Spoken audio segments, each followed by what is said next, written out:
Good morning बच्चों। आज का जो हमारा टॉपिक है वो है परिसंचरण पथ, सर्कुलेटरी पाथ या परिसंचरण पथ। तो चलो अब देखते हैं हम परिसंचरण पथ।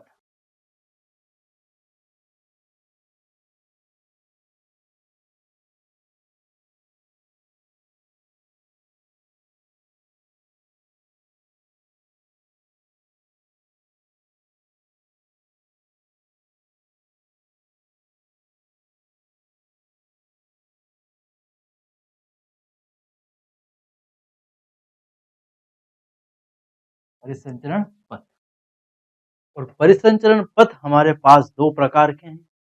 एक है खुला परिसंचरण पथ और दूसरा है बंद परिसंचरण पथ, ओपन सर्कुलेटरी सिस्टम, और दूसरा है क्लोज्ड सर्कुलेटरी सिस्टम। तो दो प्रकार के परिसंचरण पथ देखेंगे अब। एक है खुला परिसंचरण पथ,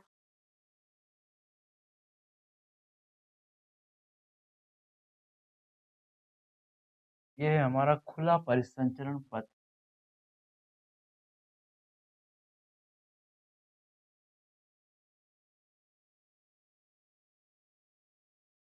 ये है बंद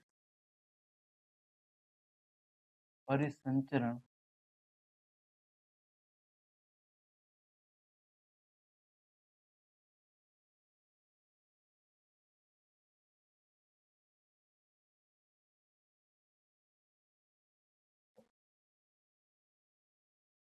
एक तरफ खुला परिसंचरण पथ है और दूसरी तरफ है बंद परिसंचरण पथ। खुला पथ और बंद पथ, इन दोनों में हम समझने वाले हैं अंतर कि आखिरकार ये दोनों क्या होते हैं। एक एक करके हम पॉइंट्स लिखेंगे और उसके बाद इनको समझेंगे हम। सबसे पहला पॉइंट है खुले परिसंचरण पथ में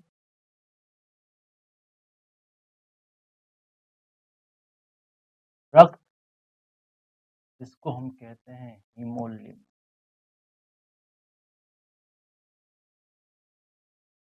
को हृदय से रक्त वाहिनी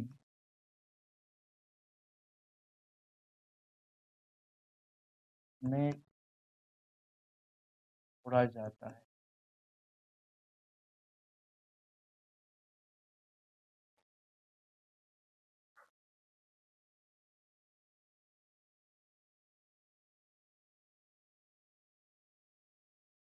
रक्त को हृदय से बंद आखित रक्त वाहिनी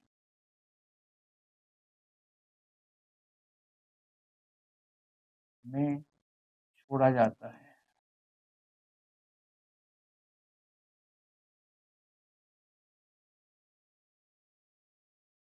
देखो यहाँ पर पहला अंतर देख रहे हैं। पहला अंतर यदि हम देखें तो जो खुला पथ है वहां पर रक्त को हमने नाम क्या दिया है, हीमोग्लोबिन। रक्त को ही हम क्या नाम देते हैं, हीमोग्लोबिन, क्योंकि रक्त का रंग लाल नहीं होता तो उसे क्या नाम दिया जाता है, हीमोग्लोबिन। हीमोलिम्फ को हृदय, हृदय यहाँ भी है खुले में भी, हृदय से रक्त वाहिनी में छोड़ा जाता है। हृदय से कहाँ छोड़ा जाएगा, रक्त वाहिनी। एक बात समझा दूं मैं, इसको समझने के लिए एक छोटा सा आपको उदाहरण दूंगा मैं, जिससे बातें बहुत स्पष्ट हो जाएंगी।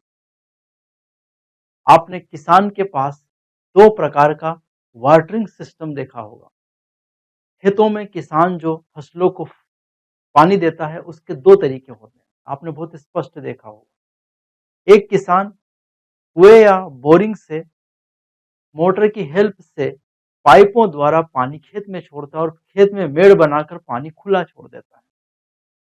दूसरा आज का एडवांस तंत्र, जिसमें खेतों में पानी सीधा खुला छोड़ने की जगह वो पाइप से उसमें पतली पतली पाइपें लगा देता है और वहां हर एक पौधे के पास छिद्र कर देता है, जिस तकनीक को हम आज नाम देते हैं ड्रिप इरिगेशन। क्या नाम दिया गया है, ड्रिप इरिगेशन। तो ड्रिप इरिगेशन वाला जो तंत्र है उसे हम यहाँ कह रहे हैं बंद परिसंचरण तंत्र, और जो खुला पानी छोड़ रहा है खेतों में मेड़ बनाकर उसे हम नाम दे रहे हैं खुला परिसंचरण तंत्र। तो दोनों में हम अब उसी के माध्यम से अंतर समझेंगे तो चीज़ें आपको स्पष्ट समझ में आएँगी।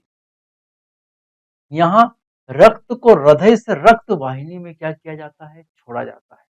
हृदय को कहाँ छोड़ा जाएगा? रक्त वाहिनी में। तो ये हृदय जो है ये पंप करेगा ब्लड को और वो जाएगा रक्त वाहिनी में सीधा। इधर भी वैसा ही होगा, हृदय रक्त को बंद साकित रक्त वाहिनी में छोड़ता है। यहाँ वाले में हृदय रक्त को छोड़ता तो है पर ये रक्त वाहिनियां बंद होंगी और साथ ही साथ साकित होंगी, शाखाएं होंगी, जाल होगा रक्त वाहिनी। यहाँ जाल नहीं, सीधा एक ही रक्त वाहिनी रक्त लेकर जाएगी शरीर में, यहाँ जाल होगा। ये पहला पॉइंट बता रहा है। दूसरा पॉइंट, रक्त शरीर की कोटरों में, देह गुहा,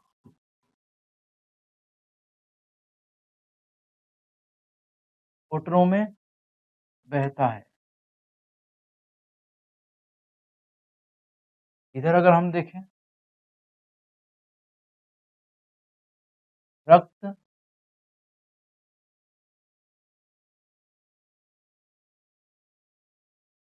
बंद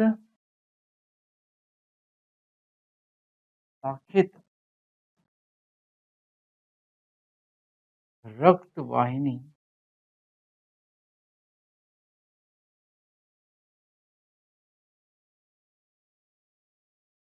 रक्त बंद साकित रक्त वाहिनी में बहता है।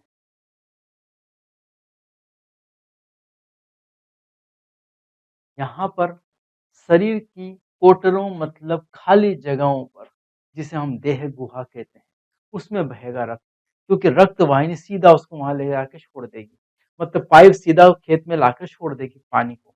फिर पानी कहाँ बहेगा? मेड़ के द्वारा खेतों में ही बहेगा खुला। लेकिन यहाँ ऐसा नहीं है। यहाँ रक्त बंद साकित रक्त वाहिनी में बहता है।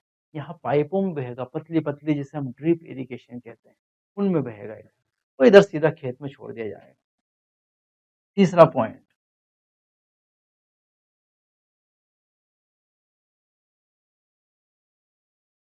अल्प विकसित और ये है सुविकसित।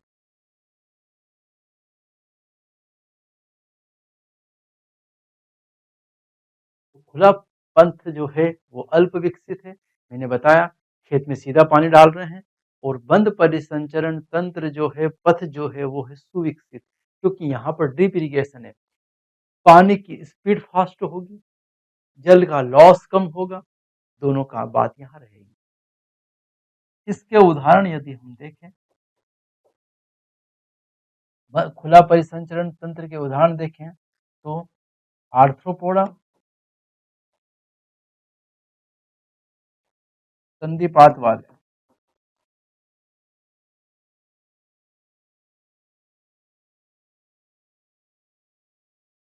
और मोलास्का के उदाहरण देखें, एनेलिडा,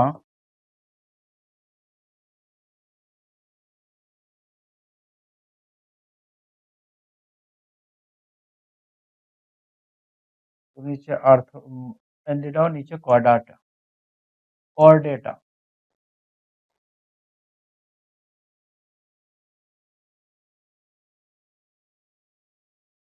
दो है यहाँ पर, एक तरफ खुला पथ है, दूसरी तरफ बंद परिसंचरण पथ है। खुले पथ में रक्त हीमोलिम्फ जो है, उसके उदाहरण हमारे पास है आर्थ्रोपोडा संघ, मोलास्का संघ। ये दोनों निम्न जीव हैं। आर्थ्रोपोडा संधिपात जीव है, जिसमें कीट आते हैं, पांव हाथ पैर जुड़े हुए हैं। तो संधिपात वाले आर्थ्रोपोडा जो है, इनमें जॉइंटेड लेग्स होते हैं। और Mollusca, Mollusca soft bodied animal है, जल के अंदर रहते हैं। और रक्त बंद के उदाहरण है हमारे पास एनेलिडा और कार्डेटा। इस बंद में एक अपवाद है, वो है एनेलिडा, क्योंकि एनेलिडा में आता है केंचुआ, और ये भी निम्न जीव है। एनेलिडा भी कैसे जीव है? निम्न जीव। लेकिन फिर भी इनमें कैसा है? बंद प्रकार का परिसंचरण पद। और दूसरा कौन है? कार्डेटा। दूसरा कौन है? कार्डेटा। कार्डेटा विकसित है जिसमें मछली, उभयचर, सरीसृप, पक्षी व स्तनधारी और मनुष्य आते हैं। ये सब किसके उदाहरण हैं? बंद परिसंचरण पथ के। चलो अब हम इसको एनसीईआरटी से टेली करने के बाद परिसंचरण पथ दो तरह का होता है, खुला एवं बंद। खुला परिसंचरण तंत्र उदाहरण है आर्थ्रोपोडा और मोलास्का, भी बताया। हृदय द्वारा रक्त को रक्त वाहिकाओं में पंप किया जाता है, जो रक्त स्थान कोटरों में खुलता है, खाली जगहों में खुलता है, जो भी बताया मैंने। एक कोटर वस्तुतः देह गुहा होती है, उसको मैंने लिखा ही था, कोटर या देह गुहा, शरीर की गुहाओं में बहता है। एनलिडा और कशेरुकी मतलब वर्टिब्रेट कार्डेटा में बंद प्रकार का परिसंचरण, हृदय से रक्त का प्रवाह एक दूसरे से जुड़ी रक्त वाहिनियों के जाल, वही बंद साकित रक्त वाहिनियों के जाल में खुलता है। इस तरह रक्त परिसंचरण पथ ज्यादा लाभदायक होता है। बंद ज्यादा लाभदायक है, सुविकसित है और इसमें रक्त प्रवाह आसानी से नियमित किया जा सकता है। उधर अल्प विकसित है, इधर क्या है? सुविकसित। और वही मैंने अभी आपको सब बताया, वही सारी बातें चल रही है जो एनसीईआरटी में लिखी है। चलो अब हम चल रहे हैं, अगला टॉपिक हमारा इसी से संबंधित, मछलियों में परिसंचरण तंत्र।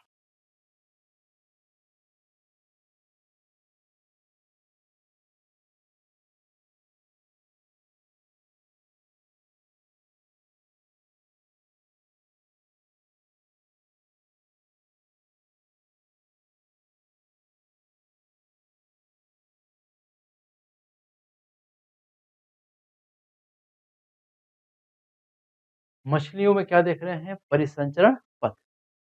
मछली का जो हृदय है वो है दो कक्षीय। हृदय दो कक्षीय कौन कौन से हैं? आलिंद व निलय। दोनों में कक्ष की संख्या कितनी है? एक एक। हृदय कितना है? दो कक्षीय। पहली बात, अभी सब हम चित्र से समझेंगे। दूसरी बात करें तो इस हृदय को हमने कहा है वीनस हृदय,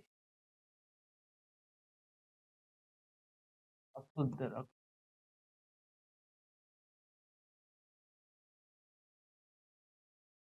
और एकल परिसंचरण।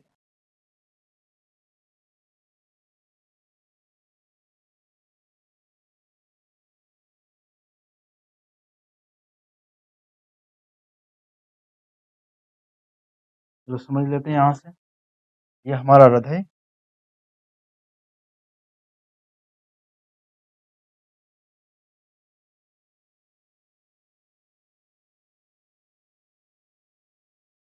ये है हमारा हृदय। ये हम देख रहे हैं, यहाँ पर है हमारा शरीर और ऊपर है फेफड़ा, सॉरी गिल्स, इसको हम नाम देंगे गिल्स।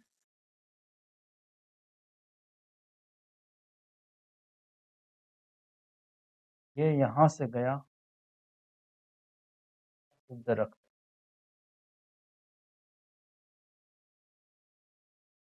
ये है अशुद्ध रक्त, इधर हम बनाएंगे शुद्ध रक्त।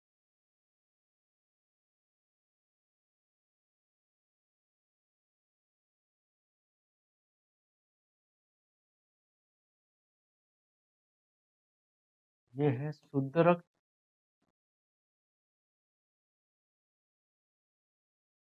ये है अशुद्ध रक्त।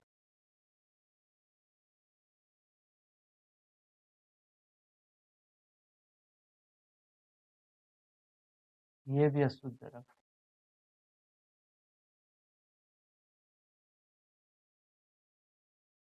ये है हृदय।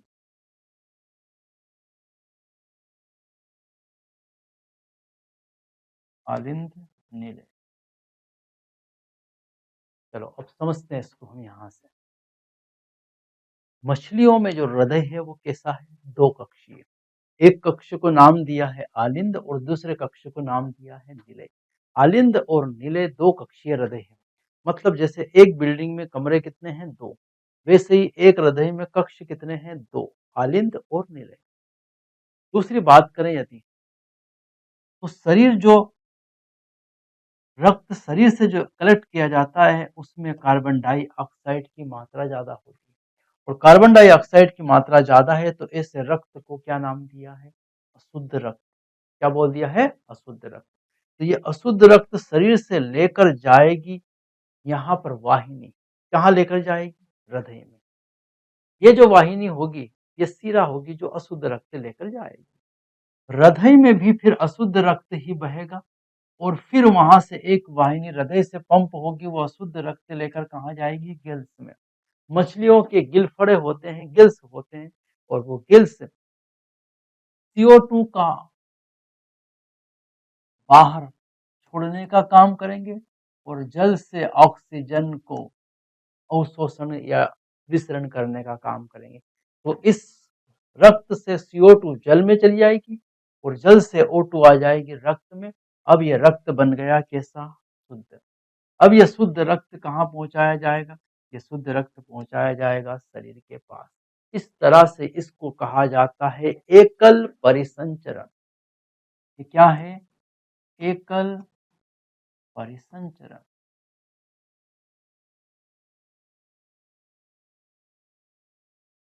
क्या नाम दिया इसको? एकल परिसंचरण। क्योंकि हृदय में रक्त कितनी बार आया? एक बार। इसलिए इसे क्या नाम दिया है? एकल परिसंचरण। पहली बात। दूसरी बात कि यहाँ पर हृदय में जो रक्त आ रहा है वो शुद्ध है कि अशुद्ध है? देखो यहाँ से भी अशुद्ध है, यहाँ भी अशुद्ध है। हृदय में रक्त आ रहा है अशुद्ध, इसलिए इसे क्या नाम दिया है? वीनस हृदय। क्योंकि ये अंग्रेजी का शब्द है वीनस, मतलब वेंस, और वेंस में हमेशा हमेशा कैसा रक्त बहता है? अशुद्ध रक्त। इसलिए इस रक्त को क्या नाम दिया है? इस हृदय को क्या नाम दिया है? वीनस हृदय। वेंस जैसा हृदय है क्योंकि इसमें अशुद्ध रक्त है। ठीक है, तो ये यहाँ तक की बातें हो गई अशुद्ध रक्त की। तो ये दो कक्षीय हृदय वाला, दो कक्षीय हृदय आलिंद और निलय वाला किन जीवों का उदाहरण है? मछलियों का। मछलियों में परिसंचरण तंत्र में दो कक्षीय हृदय होता है। अब अगला जो हमारा टॉपिक है, अभी हमने देखा द्विसंचरण पथ जो है वो मछली के अंदर परिसंचरण पथ देखा। मछली का परिसंचरण पथ जो था उसमें द्विकक्षीय हृदय था। अब हम देखने वाले हैं उभयचर व सरीसृप।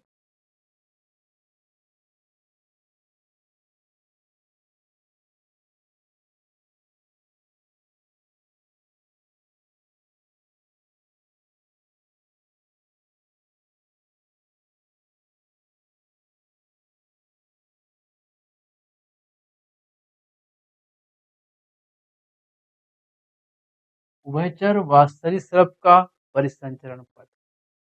उभयचर व सरीसृप जो हैं वो मछली से विकसित एनिमल है। मछली से विकसित जंतु कौन है? उभयचर और सरीसृप। उभयचर में आती है मेंढक, और सरीसृप में आते हैं सांप और हमारी छिपकली, मगरमच्छ, ये सरीसृप।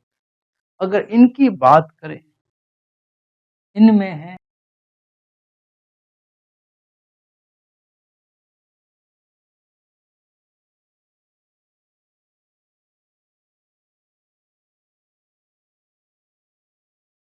आलिंद दो कक्ष, निलय एक कक्ष, लेकिन अपवाद है मगरमच्छ।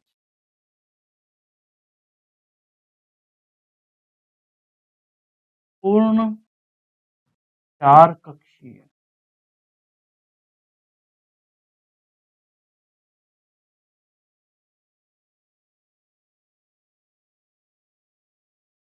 तो उभयचर और सरीसृप में तीन कक्षीय हृदय है, जबकि मछलियों में दो कक्षीय हृदय था। यहाँ तीन कक्ष कौन कौन से हैं? दो आलिंद और एक है निलय।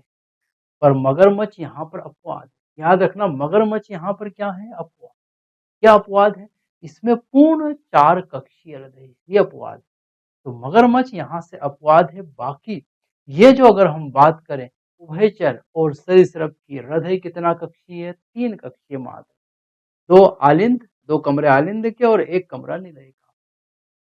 चलो अभी हम समझ लेते हैं यहाँ पर और आगे बात अपूर्ण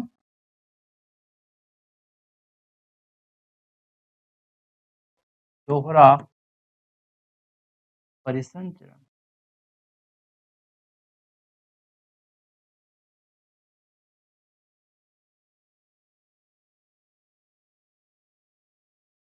चलो हम यहाँ से देख लेते हैं। ये है हृदय। कक्ष यहाँ पर कितने हैं? 2 आलिंद और 1 है निलय। ये हृदय है। ये है यहाँ पर शरीर और यहाँ पर है ये फेफड़ा।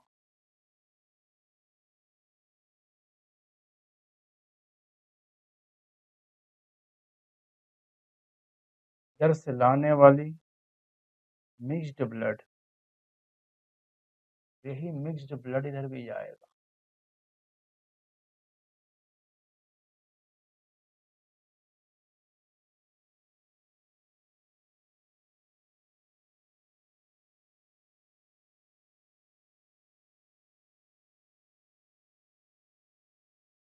ये रही रक्तवाहिनी। फिर ले लेते हैं दूसरी रक्तवाहिनी।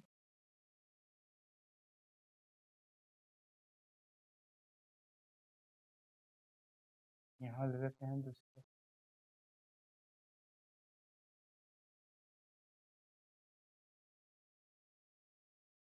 चलो अगर अब हम इस चित्र में देखें उभयचर व सरीसृप का परिसंचरण पथ देख रहे हैं। देखो ये है फेफड़ा, ये है हृदय, 2 आलिंद और 1 क्या है? निलय।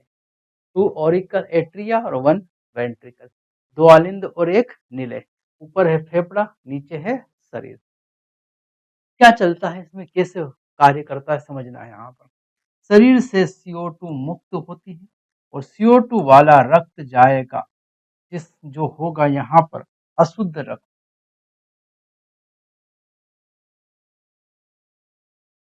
हम जानते हैं जिस रक्त में CO2 ज्यादा है वो रक्त क्या होगा? अशुद्ध। तो शरीर कौन सा रक्त, शरीर से जो रक्त जाएगा वो कैसा रहेगा? अशुद्ध रक्त। तो अशुद्ध रक्त को ले जाने वाली सिराएं, ये सिराएं खुल जाएगी एट्रिया में, आलिंद में। राइट, दाहिने आलिंद में ये खुलेगी। दाहिने आलिंद से अशुद्ध रक्त कहाँ आएगा? निलय। कहाँ आने वाला है? निलय। वहीं पर हम एक बात जानते हैं कि फेफड़े में CO2 डाली जाती है और फेफड़े से O2 किस में डाली जाएगी? रक्त में। और जिस रक्त में O2 का प्रतिशत ज्यादा होता है रक्त होता है शुद्ध। तो ध्यान रखना, फेफड़े से कैसा रक्त आएगा? शुद्ध रक्त। और शरीर से कैसा रक्त आएगा? अशुद्ध रक्त। ये बात समझ में आ गई यहाँ तक। ये जो शुद्ध रक्त है ये शुद्ध रक्त जाएगा किसमें? बाएं आलिंद में। और बाएं आलिंद से कहाँ गया है? निलय में। तो निलय में देखो इधर से आया अशुद्ध रक्त, इधर से आया शुद्ध रक्त, तो निलय में बन गया यहाँ पर मिक्स्ड ब्लड।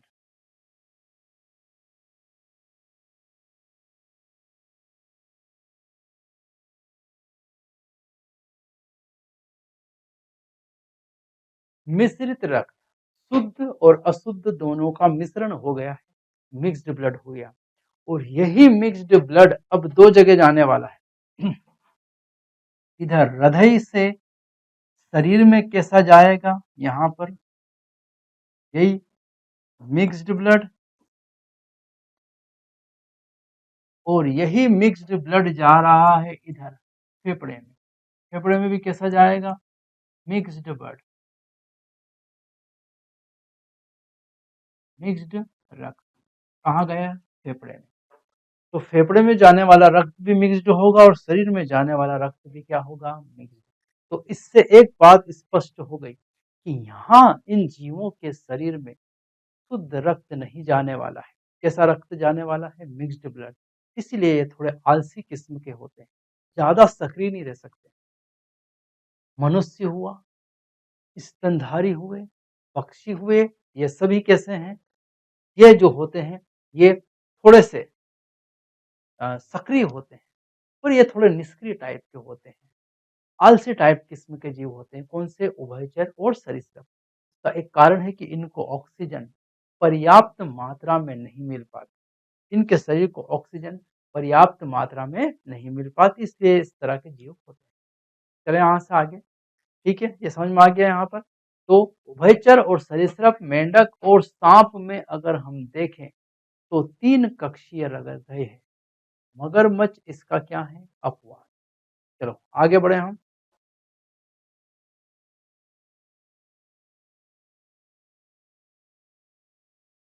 पक्षी व स्तनधारी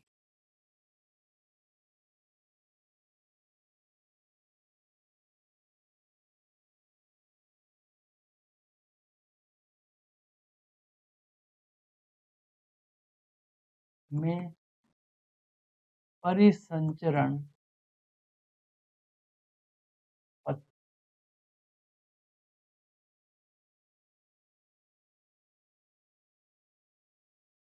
इनमें 4 कक्षीय हृदय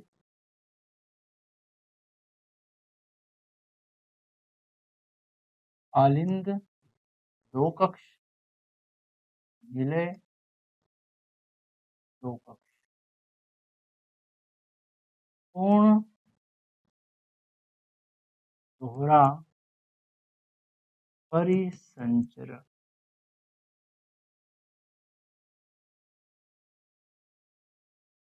पूर्ण दोहरा परिसंचरण। अब अगर हम पक्षी और स्तनधारी की बात करें तो इनमें हृदय कैसा है? 4 कक्षीय। चलो 4 कक्षीय हृदय देख लेते हैं पहले हम। ये हमारा पहला कक्ष, ये हमारे हृदय का दूसरा कक्ष,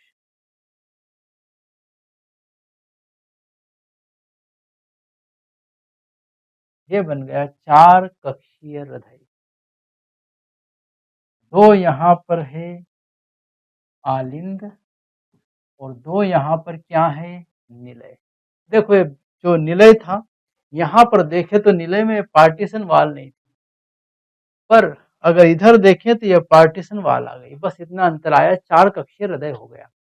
एक बड़ा हॉल था, उसमें बीच में दीवार उठा दी, 2 कमरे बना दिए। बस ये काम किया है 4 कक्षीय हृदय ने। शरीर बाकी वही सारा। देखो यहाँ है शरीर, इधर है फेफड़ा,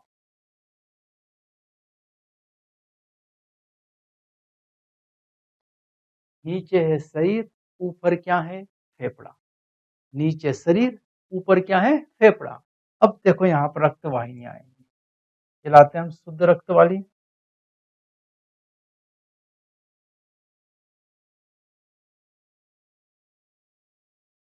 ये शुद्ध रक्त लाने वाली है, इधर देख लें।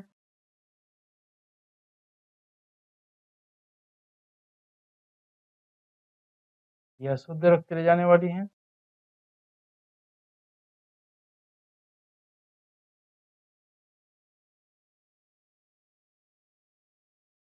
अब यहाँ बनता है पूर्ण दोहरा परिसंचरण पथ। ये लाएगी शुद्ध रक्त,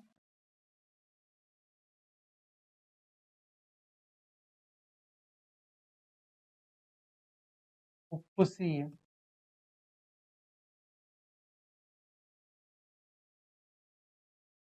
सिरा,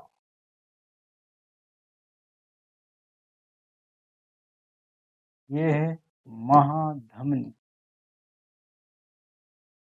शुद्ध रक्त,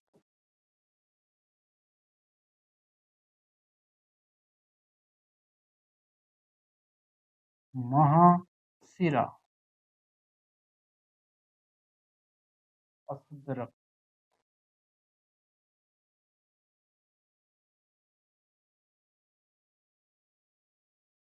ये है फुफ्फुसीय धमनी, अशुद्ध रक्त।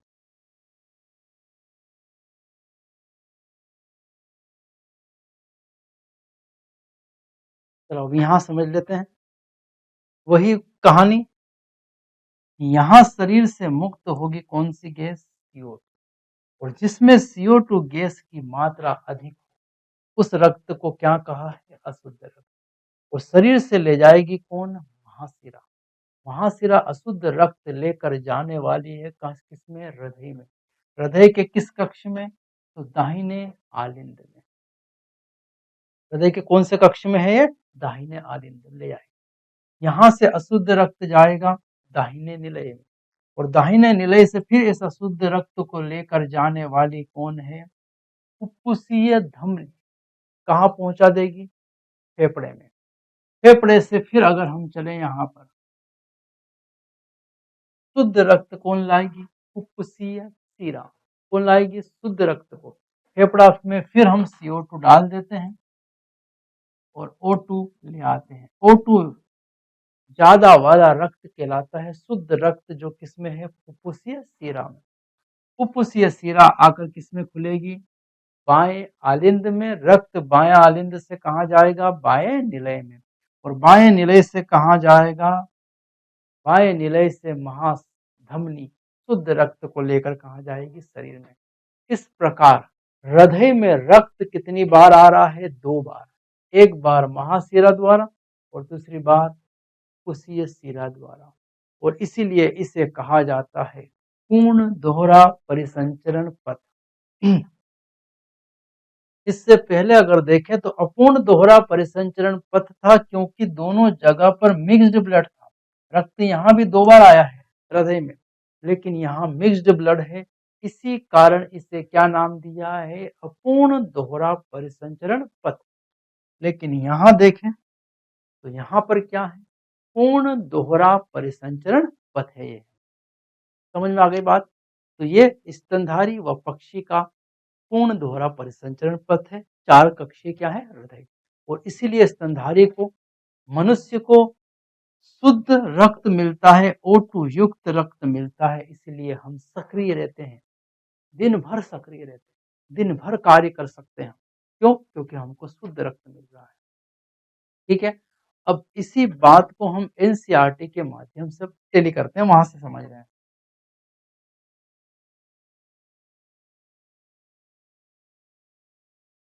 सभी कशेरुकियों में कक्षों से बना हुआ पेशीय हृदय मिलता है। कशेरुकी वर्टिब्रेट्स का हृदय जो है वो कैसा है? पेशीय हृदय, पेशी का बना हुआ हृदय। मछलियों में पहले मैंने अभी बताया 2 कक्षीय हृदय,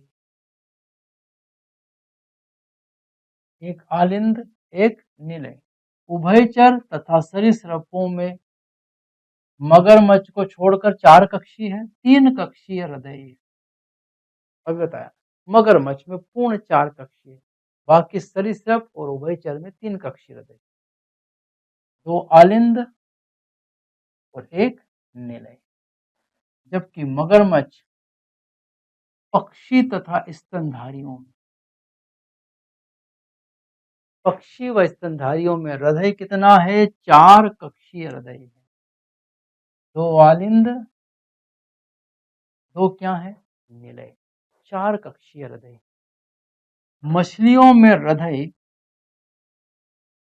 विऑक्सीजनित रुधिर बाहर को पंप करता है। हृदय कैसा रुधिर पंप करता है? विऑक्सीजनित रक्त, मतलब CO2 युक्त रक्त, अशुद्ध रक्त, जो क्लोम द्वारा, गिल्स द्वारा ऑक्सीजनित होकर शरीर में के विभिन्न भागों में पहुंचाया जाता है तथा वहां से विऑक्सीजनित रक्त हृदय में वापस आ जाता है। ये एकल परिसंचरण पथ कहते हैं। इसे क्या नाम दिया है? एकल परिसंचरण पथ। अभी बताया मैंने, सिंगल सर्कुलेशन, एकल परिसंचरण पथ कहा है। उभयचर सरीसृपों में बायां आलिंद क्लोम फेफड़ों या त्वचा से ऑक्सीजन युक्त रक्त प्राप्त करता है, क्योंकि ये उभयचर में फ्लोम भी होते हैं, फेफड़े भी होते हैं, त्वचा से भी शोषण करते हैं, इसलिए 3 लिखे यहाँ पर। ऑक्सीजन युक्त रक्त प्राप्त करता है तथा दाहिने आलिंद से शरीर के दूसरे भागों में भी ऑक्सीजन रुधिर प्राप्त करता है, लेकिन वे रक्त निलय में मिश्रित कर बाहर की ओर पंप करते हैं। अभी मैंने बताया वो मिक्स्ड ब्लड आता है, निलय में कैसा ब्लड होगा? Mixed blood. और आगे बढ़ जाते हैं, समझ लेते हैं।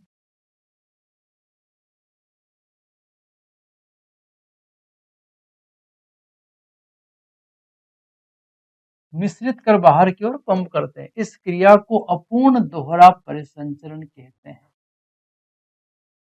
क्यों? क्योंकि मिश्रित रक्त जो है वो निलय से कहाँ जाएगा? शरीर में, और निलय से कहाँ जाएगा मिश्रित रक्त? फेफड़ों में। इसलिए इसे क्या कहा है? अपूर्ण दोहरा परिसंचरण पथ। अभी हमने जो समझा है वही बात।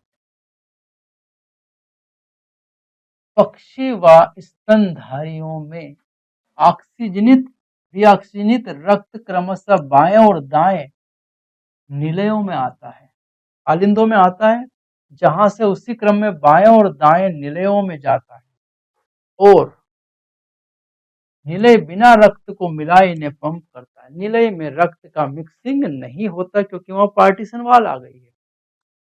दो तरह के परिसंचरण पथ इन प्राणियों में मिलते हैं, अतः इन प्राणियों में दोहरा परिसंचरण पथ पाया जाता है। दो तरह के परिसंचरण पथ इनमें पाए जाते हैं, एक दाहिना आलिंद निलय और एक बायां आलिंद और निलय। और अब हम मानव के परिसंचरण तंत्र का क्या करेंगे? अध्ययन। तो अगला जो हमारा टॉपिक है क्या है? मानव का परिसंचरण तंत्र।